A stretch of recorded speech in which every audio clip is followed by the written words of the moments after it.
Doctor Samaveda Venkata Kameshwari గారు శ్రీజాతికి అమ్మ. నేటి కాలంలో డబ్బు ఆశతో గర్భసంచిని పనికిరాని వస్తువుగా తీసేసి గుట్టలుగా వేస్తున్నారు. అలాంటి వైనంలో డాక్టర్ కామేశ్వరి గారు గత 3 దశాబ్దాలుగా స్త్రీజాతి ఆరోగ్యానికి మూలమైన గర్భసంచిని కాపాడటానికి తాను చేస్తున్న కృషి అంతో ఇంతో కాదండి. తల్లి అవ్వటం అనేది స్త్రీజాతికి ఓ వరం.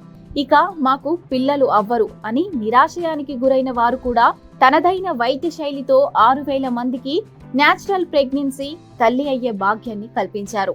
మానవత్వంతో తమ వంతు బాధ్యతను సమాజానికి కృషి చేస్తున్న డాక్టర్ కామేశ్వరి గారు డాక్టర్స్ కే ఆదర్శప్రాయురాలు.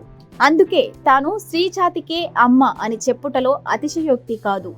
హాయ్, నమస్తే, వెల్కమ్ టు క్యూ హెల్త్. నేను మాధవి. పెళ్ళైన తర్వాత ఆడవాళ్ళకి సంతానం కాకపోవడము, ఇన్ఫర్టిలిటీ సమస్య అనేది అధికంగా ఉంది.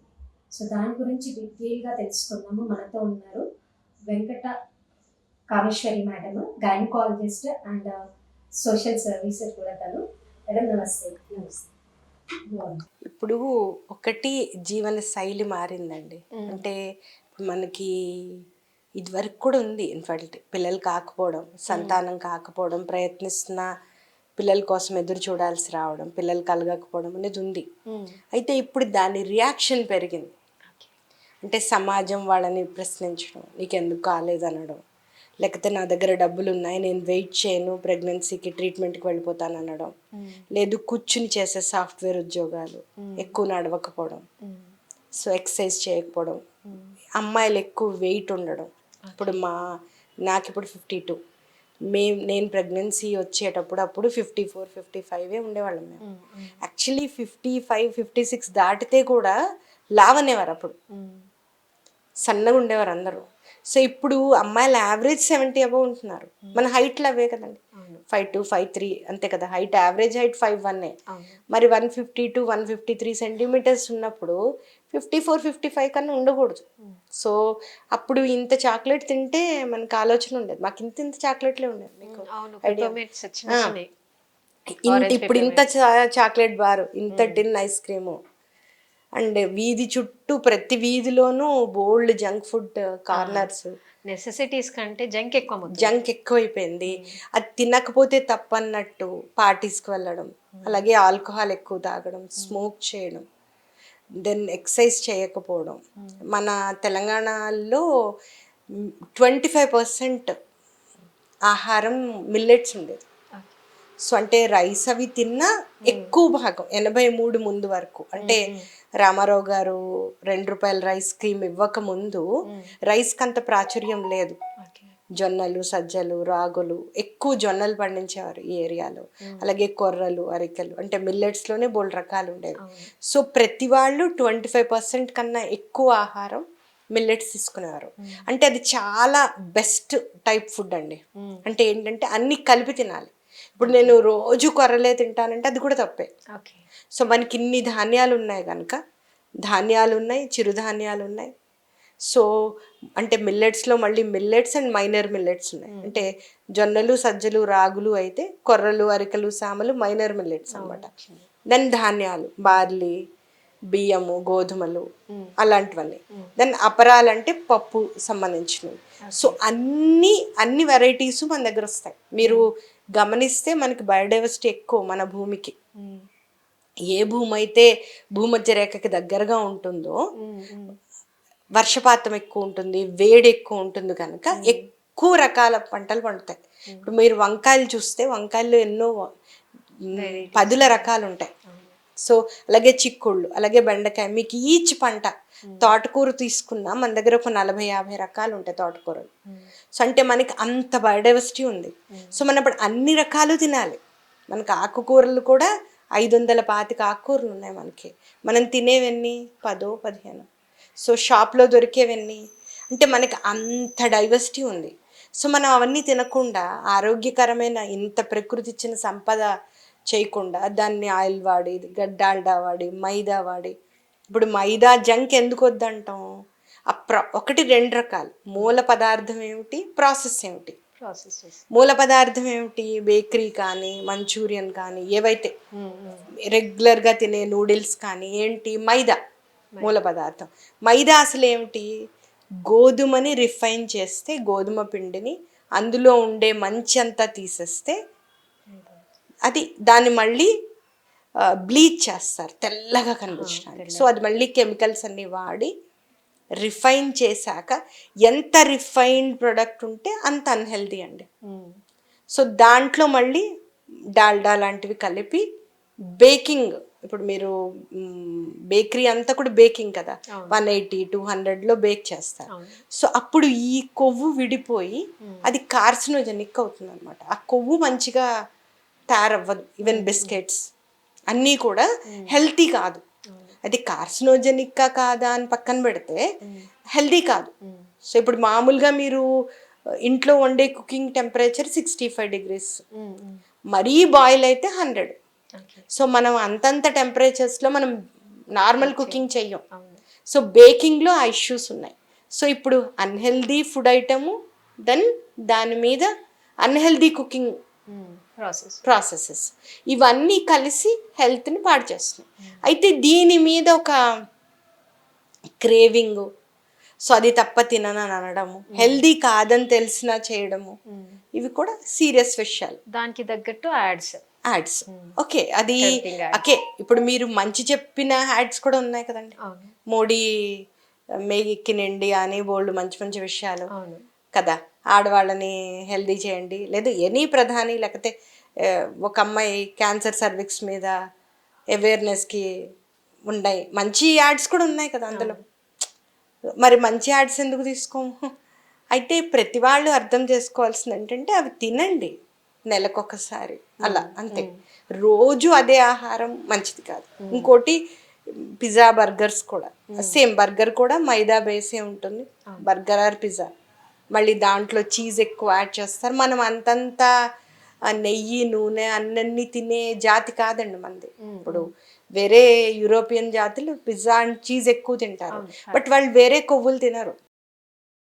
మనం పిజ్జా బర్గర్ ఈ కొవ్వు తింటూ మళ్ళీ నెయ్యి నూనెలు మళ్ళీ వేయించిన, మనం ఎన్నో రకాల కొవ్వులు తినేస్తున్నాం, అంత మంచిది కాదు. సో ఒకటి లైఫ్ స్టైల్, రెండోది భావజాలం, అంటే తిండి రిలేటెడ్, ఎక్సర్సైజు, ఊబకాయం, ఇవన్నీ, ఆల్కహాల్ మీద చాలా సీరియస్ ఇష్యూస్ ఉన్నాయండి. అయితే వాళ్ళు ఏం చెప్తారు, చాలామంది మెన్ మనం అడిగిన, ఎవరినైనా కానీ ఆడపిల్లలు మగపిల్లలు ఎవరు తాగుతుంటే వాళ్ళని అడిగితే వాళ్ళు ఏమంటారు, వేరే వాళ్ళు తాగుతున్నారు వాళ్ళకి పిల్లలు కాలేదా, నేను ఎందుకు మానేయాలి. సో చాలా డీటెయిల్ డిస్కషన్ ఒక అబ్బాయితో అయింది ఏంటంటే, మా నాన్న తాగాడు, మా నాన్నకు 6 మంది పిల్లలమే ఉన్నాం, సో ఇప్పుడు నేను ఎందుకు మానేయాలి, నా భార్యకు కావట్లేదు, నా భార్య తప్పు, నాది కాదంటాడు. అయితే ఇప్పుడు వాళ్ళ నాన్న తాగితే 6 మంది పిల్లలు పుడితే అప్పటికి ఇప్పటికి 30 ఏళ్ల సమయం అయిపోయింది. అప్పుడుకుండే పొల్యూషన్, అప్పుడుండే పంటలు, అప్పుడుండే ఫెర్టిలైజర్స్, ఇప్పటికీ చాలా మార్పు వచ్చింది కదా. కోవిడ్కి ఇప్పటికే మనకి వెహికల్ పొల్యూషన్ మారింది. కోవిడ్ అప్పుడు ఇంత పొల్యూషన్ లేదు, ఇప్పుడు బాగా పెరిగింది. సో ఈ రకంగా చుట్టూ ఉన్న ఎన్విరాన్మెంట్ మారినప్పుడు ఎన్విరాన్మెంట్ పొల్యూటెంట్స్ నువ్వు కంట్రోల్ చేయలేవు కదా. అట్లీస్ట్ తాగడం అన్నది నీ చేతిలో కంట్రోల్ చేయగలిగింది, స్మోకింగ్, తాగడం, జంక్, ఇవి నువ్వు ఇండివిజువల్. బట్ వాతావరణాన్ని మన ఒక్కళ్ళం మార్చలేం కదా. అయితే మన పాత్ర కూడా ఉంది, కానీ అది. సో అందుకని ఇండివిజువల్ లెవెల్లో ఇప్పుడు ఏంటవుతుందంటే సెమెన్ కౌంట్ మీద, అంటే శుక్రకణ సంఖ్య మీద మీరు టెస్ట్ చేసినప్పుడు శుక్రకణాలు మైక్రోస్కోప్లో చూస్తారు, కదులుతున్నాయి, తెలుస్తుంది, అంతే తెలుస్తుంది మనకి. అయితే ఈ స్మోకింగ్, ఆల్కహాల్, గుట్కా, లేకపోతే ఎనీ అదర్ ఎడిక్షన్స్, హెరాయిన్ లాంటి డ్రగ్స్ కానీ, లేకపోతే ఏమైనా ఇన్ఫెక్షన్ ఉన్నా, దెన్ జంక్ తిన్నా, ఈ 6 విషయాలు మళ్ళీ చెప్తున్నాను చూడండి, తాగడం, స్మోక్ చేయడం, దెన్ ఊబకాయం, చాలా లావు ఉండడం, ఎక్సర్సైజ్ చెయ్యకపోవడం, then infection, genital tract infections like premarital sex కానీ, ఎక్స్ట్రా మ్యారిటల్ అఫైర్స్ కానీ ఏమైనా ఉన్నా, ఎనీ జెనైటల్ ఇన్ఫెక్షన్ ఉన్నా, ఇవి కాకుండా కూడా ఇన్ఫెక్షన్స్ ఉంటాయి, అవి ఉన్నా, దెన్ డయాబెటీస్ ఉన్నా. సో ఇవన్నీ కూడా స్పర్మ్ డిఎన్ఏ మీద ఎఫెక్ట్ చేస్తాయి, స్పర్మ్ మెంబ్రెయిన్ మీద ఎఫెక్ట్ చేసి డిఎన్ఏని పాడు చేస్తాయి. సో అయితే అది మనం చేసే నార్మల్ సెమెన్ టెస్ట్లో కనిపించదు. అప్పుడు ఏం చెప్తారు, నాదంతా బాగుంది అంటాడు. అది మైక్రో లెవెల్ టెస్ట్. అయితే ఈవెన్ చాలామంది నాలో ఏ ప్రాబ్లం లేదు అని ఐవీఎఫ్కి వెళ్తే ఈ డిఎన్ఏ రిపేర్ అవ్వకుండా ఐవీఎఫ్ ఫెయిల్ అవుతుంది. ఓకే. సో అంటే ఏంటి, ఇప్పుడు ఏ ఫ్యాక్టర్స్ వల్ల మన ట్రీట్మెంట్ సక్సెస్ కావట్లేదు, అది నార్మల్ టెస్ట్లో కనిపించదు అంటే ఈ డిఎన్ఏని మైక్రోస్కోపిక్ లెవెల్లో కనిపిస్తుంది. అది దానికి స్పెషల్ టెస్టులు చేయాలి. అవి మనం రెగ్యులర్గా చేసే టెస్టులు కావు. సో ఇవి ఏం చేస్తాయి, alcohol, smoking, junk, gutka, drug addictions ఏవైతే ఉంటాయో అవి, డయాబెటిస్, ఇన్ఫెక్షన్స్, ఊబకాయం, ఇవన్నీ కూడా ఆ ఏరియాలో ఆక్సిడేటివ్ స్ట్రెస్ని పెంచేస్తాయి. సో ఆక్సిజన్ వెళ్ళి స్పర్మ్ మెంబ్రెయిన్ మీద ఉన్న, అంటే స్పర్మ్ చుట్టూ ఉన్న పొర మీద ఉన్న మెంబ్రెయిన్ని డ్యామేజ్ చేస్తాయి. అయితే ఇదే సమస్య ఆడపిల్లలకు ఉండదా అంటే, స్త్రీకి సంబంధించిన ఎగ్ సైజ్ వేరు. ఎగ్ ఏమో పెద్దగా ఉంటుంది, అంటే ఎగ్ ఏమో ఫుట్బాల్ సైజులో ఉంటుంది, స్పర్మ్ ఏమో నువ్వు గింజ సైజులో ఉంటుంది, అంటే రిలేటివ్గా చూస్తే. సో దీని మెంబ్రెయిన్ చాలా చిన్నది, డెలికేట్గా ఉంటుంది. సో దీనికి ఆ ఎఫెక్ట్స్ ఇమీడియట్ వస్తాయి. ఆడపిల్లలకు కూడా మరి ప్రెగ్నెన్సీ వస్తుంది కనుక ప్రెగ్నెన్సీలో లాంగ్ టర్మ్ సైడ్ ఎఫెక్ట్స్ అమ్మాయిలకి వస్తాయి. కానీ ఇక్కడ స్పర్మ్ కౌంట్ రిలేటెడ్ చూస్తే ఇవి ఇష్యూస్ అనమాట లైఫ్ స్టైల్లో. సో జంక్ తినడము, డైట్ చేయకపోవడము, ఎక్సర్సైజ్ చేయకపోవడము, వెయిట్ కరెక్ట్గా లేకపోవడము, మరీ ఎక్కువ ఉండడం లేదా మరీ సన్నగా ఉండడం, ఇవి రెండు ఇష్యూసే ఫర్టిలిటీలో. దెన్ ఈ హ్యాబిట్స్ ఏవైతే ఉన్నాయి ఇవి. దెన్ లైఫ్ స్టైల్ రిలేటెడ్గా మనకి అన్నీ అలవాటు ఏమైపోయింది, పేటిఎంలో కరెంట్ బిల్ కట్టే, క్యూలో మామూలుగా ఎదువరకు క్యూలో నించుని కరెంట్ బిల్ కట్టేవాళ్ళు. ఇప్పుడు ఎవ్రీథింగ్ ఆన్ ఫింగర్ టచ్ అని చాలా అడ్వర్టైజ్మెంట్స్ ఉన్నాయి కదా. వాళ్ళ నాన్న కంగారు పడుతుంటే బిల్లు కట్టలేదని కొడుకు వచ్చి చాలా బాగా చేశాను అని చూపించడం. అంటే ఏంటంటే మనకి ఎలా అలవాటు చేస్తారంటే అన్నీ స్విచ్ ఆన్ స్విచ్ ఆఫ్ లాగా. సో కానీ ఫర్టిలిటీ అది కాదు. సో ఇప్పుడు ఫర్ ఎగ్జాంపుల్ ఒక సీజన్లో 100 మందికి పెళ్ళిళ్ళు అయ్యాయి, ఇప్పుడు మొన్నటి వరకు పెళ్ళిళ్ళు అయ్యాయి. సో అందరూ నార్మల్గా ప్రయత్నం చేసిన 1 year టైంలో 85% కన్సీవ్ అవుతారు. ఇంకో 5%, ఇంకో 10% సెకండ్ ఇయర్ ఎండ్కి కన్సీవ్ అవుతారు. సో అంటే 2 years అయ్యే వరకు 95% కపుల్స్ కెన్ కన్సీవ్. అది మన ఫికండబిలిటీ అంటామట, నేచర్ అది. అయితే ఎవరు ఏ టైంలో కన్సీవ్ అవుతారు, ఎవరు ఫాస్ట్గా కన్సీవ్ అవుతారు ఎవరికి తెలియదు. సో ఇప్పుడు గ్రామాల్లో ఏముంటవుతుంది, నీతో పాటు పెళ్ళయింది, లేకపోతే నీకన్నా ముందు పెళ్ళయింది, నీ వెనకాల పెళ్ళయింది, వాళ్ళందరికీ ప్రెగ్నెన్సీస్ వచ్చాయి, వాళ్ళకి 2 ప్రెగ్నెన్సీస్ వచ్చాయి, నీకు రాలేదు. ఒక పోటీ తత్వం లాగా ప్రెషర్ స్టార్ట్ అవుతుంది సొసైటీ నుంచి మెయిన్గా. అంటే వాళ్ళు ఇల్లు కొన్నారు, వాళ్ళు కారు కొన్నారు, లేకపోతే వాడికి ఉద్యోగం వచ్చింది, అలాగా ఇది కూడా స్టార్ట్ అయిపోయింది. సో నాకన్నా చిన్న వాళ్ళకి ప్రెగ్నెన్సీ వచ్చింది, వాళ్ళు ఇద్దరు పిల్లల్ని ఎత్తుకున్నారు. ఈ పోటీ తత్వం మంచిది కాదండి. అయితే ఇవన్నీ చేసే ముందు అసలు ఆ కప్పులు ఇద్దరు సరిగ్గా కలిసి ఉంటున్నారా, సరైన ఆహారం తీసుకుంటున్నారా, సరైన జీవన శైలి ఉందా. సో ఈ రకమైన జాగ్రత్తలు ఫస్ట్ తీసుకుని, ఎవరైతే లావు ఉన్నారో కొద్దిగా వెయిట్ తగ్గి ప్లాన్ చేసుకోవడం, ఎవరికైతే ఆల్కహాల్ అలవాటు ఉంది సో వాళ్ళు ఆపేసి లేకపోతే తగ్గించి మోతాదు. అలాగే స్మోక్ చేస్తే, మీరు స్మోకింగ్కి ఎపిజెనెటిక్ చేంజెస్ అని అంటాం అనమాట. అంటే మామూలుగా మన జీన్స్ అన్నీ హెల్దీ ఉన్నాయి, బట్ స్మోకింగ్ వల్ల జీన్స్ మారిపోతాయి, ఎఫెక్ట్ అయ్యి ఇప్పుడు క్యాన్సర్స్ అవన్నీ అలానే వస్తాయి కదా. సో ఎపిజెనెటిక్ చేంజెస్ అంటారు. అంటే నార్మల్ జీనోమ్ అంతా మన అమ్మ నాన్న నుంచి వచ్చింది అదే, బట్ దాని మీద మళ్ళీ పైన ఒక రైటింగ్ జరుగుతుంది, దాంతో క్యాన్సర్స్ అన్నీ రాస్తాయి. సో ఆ చేంజెస్ కనుక మనం చెడు అలవాట్లు మానేస్తే పోతాయి. స్మోకింగ్ కనుక ఆపేస్తే మళ్ళీ ఆ చేంజెస్ అన్నీ రివర్స్ అయిపోతాయి. Same with alcohol. సో అందుకని ఇవన్నీ అర్థం చేసుకుని, అయితే చాలా పాపులర్ బిలీఫ్స్ ఏముంటాయి, మా నాన్నగారు చాలా స్మోకర్ అనమాట. సో ఆయన తోటి నేను అప్పుడు మెడిసిన్ చదువుకుంటూ ఉంటే చెప్తుండేదాన్ని, నాన్న ఇన్ని ప్రాబ్లమ్స్ వస్తాయి, స్మోక్ చేయొద్దు. ఆయనకి ఏంటి అంటే మా బ్యాంక్లో, ఆయన బ్యాంక్లో పనిచేసేవారు, మా బ్యాంక్లో ఏమి స్మోక్ చేయని వాడికి, ఏ అలవాటు లేని వాడికి క్యాన్సర్ వచ్చింది, ఆయన అలా అనేవారు. సో ఒక పాపులర్ నోషన్స్ ఏముంటాయి, అది చాలా సమాజంలో చాలా ప్రబలంగా ఉన్న నోషన్స్ ఉంటాయి. అంటే ఏం కాదు, అవన్నీ డాక్టర్స్ చెప్తారు కానీ అవేం నిజం కాదు, అది నాకు అవ్వకపోవచ్చు అని. సో మా నాన్నగారు 60 రిటైర్ అయిపోయిన వెంటనే he died of massive heart attack. ఎందుకు? ఫిబ్రవరిలో చెకప్ చేస్తే అంత నార్మలే ఉన్నారు. ఆయనకి డయాబెటీస్ లేదు, బట్ అంత అంత చైన్ స్మోకర్ అనమాట. అది 15 ఏట మొదలెట్టారు. సో 45 ఏళ్ళు నిరాటంకంగా కాల్చేటప్పటికి మరి బ్లడ్ వెసల్స్ అన్నీ. So had a massive heart attack and collapsed. Ambulance ఎక్కిచ్చారు, కొలాప్స్ అయిపోయారు. సో అంటే ఎందుకు చెప్తున్నాను అంటే ఏది కూడా మన చుట్టం కాదు. మనకి చెడ్డ చేయను అంటే అది కెమికల్ కదా.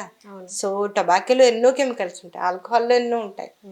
సో అందుకని మనం అర్థం చేసుకోవాల్సింది ఏంటంటే ఇవన్నీ మంచివి కావు అని ఎవరైనా చెప్పినప్పుడు అవి మంచివి కావు. అలాగే పీసీఓడి ఎక్కువైంది మధ్య. ఎందుకు పెరిగింది అంటే డైట్ చేయమంటాం, డైట్ చేయరు. ఇవాళ పొద్దున్న అమ్మాయి కేసు అదే, జొన్నలు తినమంటే జొన్న రొట్టె చేసుకుని తేనె రాసుకుని తింటుంది. సో తీపి తినద్దు అంటే చక్కెర కాదు తేనె వేరంటుంది. సో బెల్లం వద్దు చక్కెర వద్దు అన్నాను, తాటి బెల్లం తింటానంటుంది. ఏదైనా సుక్రోజే కదా, ఏదైనా సుక్రోజ్ అండ్ ఫ్రక్టోజే. లేదు ఇవన్నీ తినద్దు అంటే చెరుకు రసం తాగుతాం, అవన్నీ షుగరే. సో ఏ రాయంతే పళ్ళుడు కొట్టుకోవడానికి అని అంటారు కదా, ఏదైనా అన్నీ ఒకటే. సో అన్నీ షుగర్ బేసే. అయితే ఇవన్నీ కాదు అంటే షుగర్ ఫ్రీ టాబ్లెట్లు వేసుకోవచ్చా? బట్ అవన్నీ కెమికల్ కదా, మళ్ళీ బేబీ మీద ఎలాంటి ఎఫెక్ట్ ఉంటుందో మనకు తెలియదు, ప్రెగ్నెన్సీ ప్లాన్.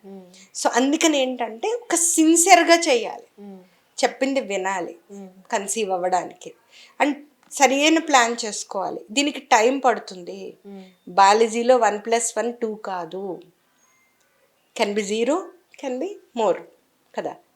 ప్రెగ్నెన్సీ వస్తే 1+1 3 అవుతుంది. సో ప్రెగ్నెన్సీ రాకపోతే 0 అవుతుంది కదా.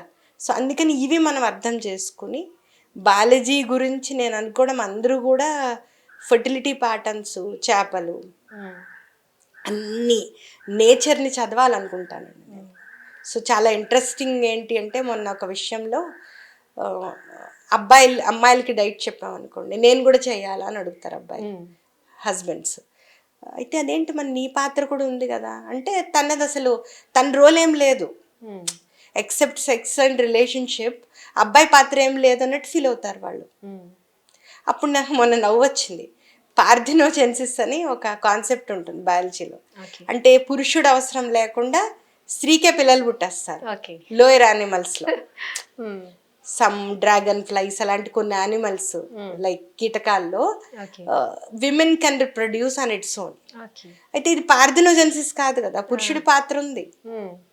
సో అప్పుడు దాని మీద రాద్దాం అనుకున్నాను, పురుషుడి పాత్ర ఏమిటి అంటే డెఫినెట్లీ ఆ స్పర్మ్ డిఎన్ఏ కదా, అది చాలా ఇంపార్టెంట్ పాత్ర. ఇందాకనే మనం మాట్లాడుకున్నాం, ఇలాంటి చెడు చేయడం వల్ల ఏవైతే హ్యాబిట్స్ ఉన్నాయో అవన్నీ మంచివి కావు ఫర్టిలిటీకి అని చెప్పుకున్నాం. అలాగే లాంగ్ టర్మ్ హెల్త్ ఎఫెక్ట్స్ ఉన్నాయి. ఇప్పుడు మా నాన్నగారి కేసు, అలాగే ఎన్నో ఏళ్ళు ఆల్కహాల్ తాగిన వాళ్ళకి లివర్ క్యాన్సర్, సిర్రోసిస్, ఇవన్నీ మనం చూస్తున్నాం. కానీ మనం రికగ్నైజ్ చెయ్యం, ఎందుకంటే అది నాకు కాదనుకుంటాం.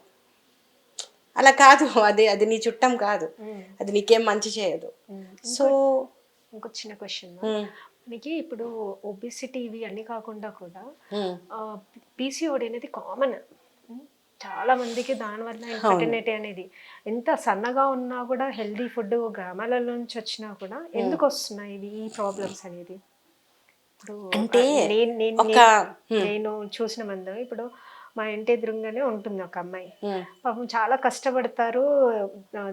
అంటే రోజు భోజనం తీసుకుని తింటారు, అంటే జంక్ అవి ఇవి ఏం తినరు ఊర్లలో వాళ్ళు. అమ్మాయికి సంవత్సరం అయిపోయింది, పిల్లలు రావట్లేదు, 2 సంవత్సరాలు అయింది. ఇప్పుడు ట్రీట్మెంట్కి వెళ్తే ఇప్పుడు షీ కన్సీవ్డ్ నౌ, ట్విన్స్ అంట. సో దానికంటే ముందు ఆ అమ్మాయికి పెళ్ళి 1 year తర్వాత మా కోడలికి అయింది, షీ కన్సీవ్డ్. అంటే ఆ సొసైటీలో ఆ అమ్మాయి అసలు బాధ చెప్పుకోలేక, అతతో పోరు పడలేక అసలు లిటరల్గా పట్టుకొని ఏడ్చింది. అలాంటి కేసెస్ చాలా. సో వీటికి కారణాలు ఏంటి అసలు? అంటే ఎందుకు వస్తుంది? అంటే మనం ఎంత హెల్దీగా ఉన్నా కూడా మీరు ఇందాక చెప్పినవన్నీ, నేను ఇందాక చెప్పిన సెక్షువల్ రిలేషన్షిప్స్, హ్యాబిట్స్, డైట్, ఊబకాయం, అవంతా లైఫ్ స్టైల్ అండి. అవి కాకుండా కారణాలు ఉంటాయి. ఆ కారణాలు ఏమిటి అంటే కనుక జనరల్గా కొంతమంది అమ్మాయిలకి కొద్దిగా ఫర్టిలిటీ తక్కువ ఉంటుంది, కొంతమందికి ఎక్కువ ఉంటుంది. దాన్ని హై ఫికండబిలిటీ అంటారు. కొంతమంది కపుల్స్ సింగిల్ అటెంప్ట్ ఒక్క మంత్లోనే కన్సీవ్ అయిపోతారు. సో ఆ రకంగా మనం చూసినప్పుడు కొంతమందికి టైం టు ప్రెగ్నెన్సీ ఎక్కువ వస్తుంది. అయితే ఈ పీసీఓడి అన్నది 5 to 10% అమ్మాయిల్లో ఎప్పుడు ఉందండి. మీరు పాతకాలంలో కూడా చూస్తే 3 months 4 months మీ గ్రాండ్ మదర్ మా గ్రాండ్ మదర్ అడిగితే వాళ్ళకి అప్పుడు 3-4 monthsకి పీరియడ్స్ వచ్చాయని, అయినా ప్రెగ్నెన్సీస్ వచ్చాయని, కొంచెం లేట్ అయిందని మీరు స్టోరీ అడిగితే చెప్తారు వాళ్ళు. అయితే ఇప్పుడు ప్రశ్న ఏమొచ్చింది అంటే, ఇప్పుడు ఈ తెలంగాణ ఈ ఏరియాలో పెద్ద కొండూరు చిన్న కొండూరు ఆ ఏరియాస్లో మీరు చెప్పినట్టు చాలా సన్నగా ఉంటారు అమ్మాయిలు అండ్ హెల్దీ ఫుడ్డే తింటారు, కానీ they have a severe PCOD. అంటే ఇక్కడ పీసీఓడిలో థిన్ బిల్ట్ తోటి పీసీఓడి ఉన్న వాళ్ళు ఉంటారు, ఒబీస్ పీసీఓడి ఉంటారు, ఇద్దరు ఉంటారు, రెండు ఉంటారు. అలాగే ఒక అమ్మాయి లావుగా ఉంటే అమ్మాయికి పీసీఓడి ఉందని కాదు, లావుగా ఉండి పీసీఓడి లేని వాళ్ళు ఉంటారు. సన్నగా ఉండి పీసీఓడి లేని వాళ్ళు ఉండొచ్చు, సన్నగా ఉండి సివియర్ ఇర్రెగ్యులర్ పీరియడ్ ఉండి పీసీఓడి ఉన్న వాళ్ళు ఉండొచ్చు. అందుకని మనం నిజంగా పీసీఓడి ఉందా, ఓవ్యులేషన్ అవుతోందా లేదా, ఎందుకు కావట్లేదో చూసి మంచి మెడిసిన్స్ వాడుకుంటే కన్సీవ్ అయిపోతారండి, అదేం వరీ లేదు. అయితే ఏంటంటే దాంట్లో కొంచెం డైట్ అది చేసుకోవాలి, కొంతమందికి కొంచెం టైం ఎక్కువ పడుతుంది. అయితే వైద్య శాస్త్రానికి ఎవరికి ఎన్ని రోజులకు కన్సీవ్ అవుతారు అన్నది తెలియదు, ఏ డాక్టర్ చెప్పలేరు. అదే ఈసారి అవుతుందా అంటే మనం ప్రయత్నం చేస్తున్నాం, మనకు తెలియదు. అయితే ఏంటంటే నేచర్కి ఫర్టిలిటీ ఇస్ ఎ నామ్ అనమాట, ప్రకృతి ధర్మం ఫర్టిలిటీ. ఇప్పుడు మీరు మొక్కలు కాయలు కూరలు ఇవన్నీ ఫర్టిలిటీయే కదా, పూలు సో ఇప్పుడు మనకి మామిడి చెట్టుకు మామిడికాయ కాస్తుంది, మళ్ళీ ఆ టెంక పాతితే మొక్క వస్తుంది, అలా ఇవన్నీ ఫర్టిలిటీ రిలేటెడ్ అన్నమాట కాయలంతా కూడా. సో నేచర్లో కూడా హ్యూమన్ రేస్కి ప్రకృతి కొంత ఫర్టిలిటీ ఇచ్చింది. అది ఎంత అంటే మంత్కి 25% ఫికండబిలిటీ అంటాం అనమాట. యంగ్ విమెన్ అయితే ఇంకెక్కువ ఉంటుంది, కొంచెం ఏజ్డ్ అయితే కొంచెం తగ్గుతుంది, బట్ 18 to 25%, 26% అలా చెప్తారు. సో అంటే మంత్కి అంతే ఛాన్స్. ఒక 1 yearకి 85%, 2 yearsకి 95%, అంతే, అంతకు మించి రాదు. సో అందుకని అది మనం యాక్సెప్ట్ చేయాలి, ఇది ఇంత టైము. అయితే ఏం చేయాలి అప్పుడు, మంత్కి అంతైనా 12 నెలలు ప్రయత్నిస్తే ఎక్కువ రిజల్ట్ వస్తుంది కనుక ప్రయత్నం చేయాలి, డిసప్పాయింట్ కాకూడదు, కంపేర్ చేసుకోకూడదు. అండ్ రూట్ కాజ్ ఏంటి, కరెక్షన్ ఏంటి, అది వైద్యుల పాత్ర. ఏ కారణం చేత ప్రెగ్నెన్సీ రావట్లేదు, దాని కరెక్షన్ ఏంటి అని చెయ్యాలి. ఒక్కొక్క పర్సన్కి డిఫరెన్స్ ఉంటుంది అన్నారు. అవును, న్యాచురల్గా కన్సీవ్ కావాలంటే what is the ideal time for a women? అంటే హైలీ ఫర్టైల్ ఏజెస్ 18 to 25 అండి. 25 తర్వాత కొంచెం తగ్గుతుంది ఫర్టిలిటీ, అయితే తర్వాత కొంచెం తగ్గుతుంది. 27కి ఒక పీక్ తగ్గుతుందని చెప్తారు, ఒక డిచ్ వస్తుందని. దెన్ 34కి ఒకసారి తగ్గుతుందని చెప్తారు. అయితే అలానేం లేదండి, అంటే ఇప్పుడు అమ్మాయి హై కెరియర్ ఓరియంటెడ్ ఉంది, 27 వరకు పెళ్లి కాలేదు, అలానే వాళ్ళకి పిల్లలు కారని కారు. అయితే ఒకటి కొంచెం లేట్గా పెళ్ళి అయితే మళ్ళీ అప్పుడు లేట్ చేసుకోకూడదు. ఫర్ ఎగ్జాంపుల్ అమ్మాయికి 30కి పెళ్ళయింది, నేను ఇంకా 3 ఏళ్ల తర్వాత పిల్లల్ని కంటాను అలా అనకూడదు, ఇమ్మీడియట్గా ప్లాన్ చేసుకోవాలి. సో చాలాసార్లు ఏమవుతుంది, కెరియర్ మళ్ళీ తర్వాత మళ్ళీ ఇంకేదైనా అనుకుని ఇంకా లేట్ చేసేసుకోకూడదు, అది ఒకటి. ఫర్టిలిటీ ప్యాటర్న్స్ మనకు తెలియదు అనమాట ఎప్పటికైనా. అది ప్రెగ్నెన్సీ, ఇప్పుడు చాలా లావు ఉంది అమ్మాయికి పిల్లలు గారు అనుకోకూడదు, అమ్మాయి కూడా హైలీ ఫర్టైల్ ఉండొచ్చు. అమ్మాయి సన్నగా ఉంది, అమ్మాయి చాలా ఫర్టైల్, అలా మనకి బయట నుంచి తెలిసే విషయాలు కావు. మ్యారేజ్ అయ్యి వాళ్ళు సిన్సియర్గా ప్రయత్నం చేస్తున్నప్పుడు 1 yearలో ప్రెగ్నెన్సీ వస్తే అది ఇన్ఫర్టిలిటీ కాదండి. 1 yearలో కాకపోతే ఒకసారి డీటెయిల్స్ చూసుకోవాలి, ఎందుకు కావట్లేదు, కారణాలు ఏమిటి, కరెక్షన్స్ ఏమిటి, మీరు ఇందాక మనం మాట్లాడుకున్నా. అయితే ప్రెగ్నెన్సీ ప్లాన్ చేసే ముందే లైఫ్ స్టైల్ చేంజెస్ చేసేసుకోవాలి. ఆల్కహాల్ అలవాటు ఉంది, స్మోకింగ్ ఉంది, అవన్నీ మానేసేయాలి. రేపు పొద్దున అది ప్రెగ్నెంట్ విమెన్కి కూడా మంచిది కాదు కదా. అది ఈ ఇన్ఫర్టిలిటీ అన్నది చాలా కాంప్లెక్స్ ఇష్యూ అండి. అంటే దాంట్లో హ్యూమన్ ఫర్టిలిటీ ఇష్యూస్ ఉన్నాయి, దెన్ సహజమైన ప్రక్రియ, దెన్ దాంట్లో మన సమాజం అంటే పితృస్వామ్య సమాజం అవ్వడం, స్త్రీలని కొంచెం అణగదొక్కే పరిస్థితులు, ఈ రకంగా ఈ ఈ సిచ్యువేషన్ ఇంకా కాంప్లెక్స్ అయిపోతుంది, అంటే చాలా సంక్లిష్టం అయిపోతుంది. అంటే దానికి ఇండివిజువల్ లెవెల్లో వాళ్ళకి సరైన అవగాహన లేక వాళ్ళు తీసుకునే నిర్ణయాలు, వాళ్ళు తీసుకునే ట్రీట్మెంట్స్. ఇప్పుడు యూరోపియన్ దేశాల్లో 30 సంవత్సరాల లోపు స్త్రీలకి ఓవ్యులేషన్ ఇండక్షన్ మెడిసిన్స్ ఇవ్వరు. అంటే నువ్వు 30 సంవత్సరాల లోపు ఉన్నావు, నార్మల్గా ట్రై చేసుకో, నీకే మందులు ఇవ్వం. 30 దాటితే అప్పుడు ప్రెగ్నెన్సీ రిలేటెడ్ కానీ ఏమైనా మందులు ఇస్తారు. అదే మన దగ్గర 18 సంవత్సరాల అమ్మాయికి కూడా ఆ మందులు విచ్చలవిడిగా వాడేసి, అది ఆ మందులు ఓవ్యులేషన్ ఇండక్షన్ మెడిసిన్స్ అంటే క్లాంఫెన్సిట్రేట్ అని, లెట్రజోల్ అని ఆ మందులు ఉంటాయి. ఆ మందులు 12 నెలల కన్నా వాడకూడదు, అంటే 12 సైకిల్సే వాడాలి. నాకు తెలిసి రోజు నేను చూసే ప్రాక్టీస్లో 2 ఏళ్ళు 3 ఏళ్ళు వాడిన వాళ్ళు కూడా ఉన్నారు. సో మరి ఆ మందులు లాంగ్ టర్మ్ సైడ్ ఎఫెక్ట్స్ ఏమిటి? ఇంత చిన్న అమ్మాయిల అవి వాడచ్చా? ఈ కంగారు ఏమిటి? దేనికోసం ఈ పరుగు? మదర్ కానీ అత్తగారు కానీ, అమ్మాయి కూడా స్త్రీయే కదా. సో తోటి స్త్రీని అర్థం చేసుకుని, కొంతమందికి టైం పడుతుంది. అసలు వాళ్ళిద్దరూ ఒకళ్ళొకళ్ళు అర్థం చేసుకున్నారా భార్యాభర్త? అసలు సరిగ్గా కలిసి ఉంటున్నారా? ఇప్పుడు చాలాసార్లు వాళ్ళు ఒక ఏడాది వద్దనుకుంటారు, పెద్దవాళ్ళకి చెప్పరు. అయితే 2వ ఏడు వచ్చేటప్పుడు పెద్దవాళ్ళు హడావిడి చేస్తే వీళ్ళు ట్రీట్మెంట్కి వస్తారు. అసలు వీళ్ళిద్దరూ కలిసే లేరు. అప్పుడు వాళ్ళు ఇన్ఫర్టైల్ ఎలా అవుతారు? అలా రకరకాల కాంబినేషన్స్లో ఇష్యూస్ ఉంటాయన్నమాట. సో మనం కూర్చోబెట్టి మాట్లాడుకుని ఆ పరిస్థితిని అర్థం చేసుకుని ఆ అమ్మాయికి కానీ అబ్బాయికి కానీ సరైన సపోర్ట్ ఇస్తే ఎక్కువ మందులు అవసరం ఉండదండి. 92% కపుల్స్ ఇన్ఫర్టిలిటీలో న్యాచురల్గా ఎక్కువ మెడిసిన్ అవసరం లేకుండా, IVF లాంటివి అవసరం లేకుండా కన్సీవ్ అయిపోతారు. అయితే ఈ సంక్లిష్టతని మనం అర్థం చేసుకోవాలి. ఇదంతా ఈజీ విషయాలు కావు, కానీ మనం అది అర్థం చేసుకోవాలి. మీరు ఇందాక అన్నారు అమ్మాయికి ఉన్న ఎగుని అని. ఓకే, నువ్వు ఎందుకు అంత బాధపడుతున్నావు, నీకు అయిపోతుందని చెప్పడానికి లేదు. అమ్మాయితోటి you have to travel with her. నీకేం కాదు, కంగారు పడక అవుతుంది అని భుజం తట్టి జాగ్రత్త చెప్పే మనిషి కావాలి కదా, అదర్ దెన్ వాళ్ళ ఓన్ రిలేటివ్స్. సో ఈ పోటీ తత్వం కాదు, ఇది పరుగు పందెం కాదు, ఇది నేచరు, ఇది సహజంగా జరిగే ప్రక్రియ అని, ఇది కొనే వస్తువు కాదు, అమ్మే వస్తువు కాదు అని మనం అర్థం చేసుకుంటే డెఫినెట్గా మంచి చేసుకోవచ్చండి. అయితే ఎవరైతే మీ ప్రేక్షకులు వింటున్నారో కంగారు పడకూడదు. ఏడాది సమయం ఇవ్వాలి, భార్యాభర్త చక్కగా కలిసి ఉండాలి. పీరియడ్స్ లేని రోజులు తప్ప ప్రతిరోజు కలిసి ఉండాలి. 13, 14, 15 డేస్ కౌంట్ లెక్కలు చేసుకోకూడదు. ఎందుకంటే ఓవ్యులేషన్ మారుతూ ఉంటుంది సైకిల్ బట్టి. షార్ట్ సైకిల్ ఉంది అమ్మాయికి 24, 25 రోజులే పీరియడ్ అనుకోండి, 10th 11th డేస్లో ఓవ్యులేషన్ అయిపోతుంది అమ్మాయికి. అప్పుడు 13, 14 డేస్ మిస్ అయిపోతాం కదా. అదే అమ్మాయికి 40 డేస్ సైకిల్ అంటే నెల 10 రోజులకి వస్తుంది. ఇప్పుడు 26th డే ఓవ్యులేషన్ అవ్వచ్చు. అందుకని ఈ భేదాలు గమనించుకుంటూ అమ్మాయి సైకిల్ ఇర్రెగ్యులర్ ఉన్నా ప్రెగ్నెన్సీ వస్తుందండి. సో రెగ్యులర్గా కలిసి ఉండాలి, అంటే ఇంటర్కోర్స్ రెగ్యులర్ ఉండాలి, మంచి ఆహారం తీసుకోవాలి, చెడు అలవాట్లు వ్యసనాలు ఏమైనా ఉంటే మానేసేయాలి. ఏదైతే పాపులర్ బిలీఫ్స్ ఉన్నాయో, అంటే ఒక అపప్రథలు అనమాట, ఒక మిత్స్ ఉంటాయి, అవి నమ్మకుండా ఉండాలి.